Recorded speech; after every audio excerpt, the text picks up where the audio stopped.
Hey, this is Billboard, and you should know me, Alec Benjamin.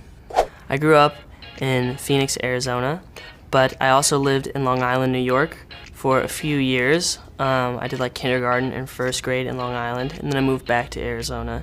But I live in California now, but I'm still growing up, so I feel like those are like the three places that I've grown up. My first job, I was a karate instructor at a karate studio in Phoenix.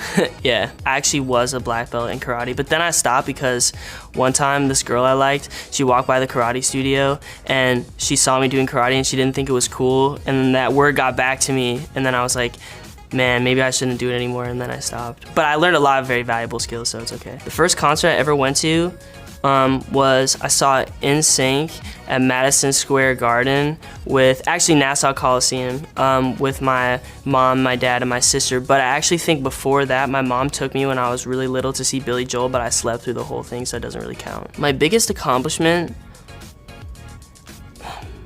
I think probably like making my grandma smile is like really cool. When she was 90, before she passed away, she saw me perform at this venue called Room 5 in LA, and she walked up like a full flight of stairs to see me play. And just like seeing that smile on her face was really cool, you know, because like it's like two generations of people, like my mom and my grandma, that were proud of me, and that's a big accomplishment. Especially at the time, I didn't know if I was gonna be able to make music into a career, so for me, that was enough.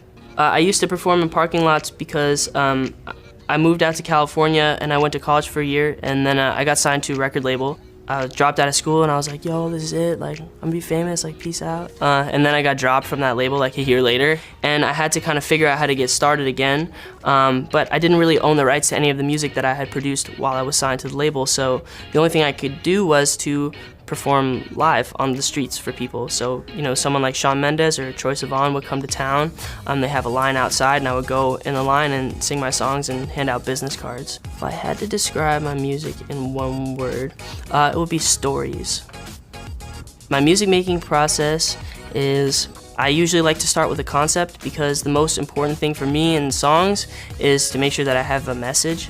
If I could just start from there, it kind of gives me like a good roadmap of like where I need to go. I at least know where I wanna end up, and that makes it easier. Because then it's like a puzzle. If you play Sudoku, and you know you're starting out with certain numbers, and you're like, okay, well, there's already two numbers here. Like, we just have to figure out the pattern. If you know the concept, then it's kind of the same thing. Let Me Down Slowly was inspired by my first relationship. It's just about feeling like you're at somebody else's mercy, where you like really still care about somebody, but they kind of hold all the cards, and it was kind of like a helpless feeling. So it's about asking for somebody to be gracious if they're gonna leave. Could you find a way to let me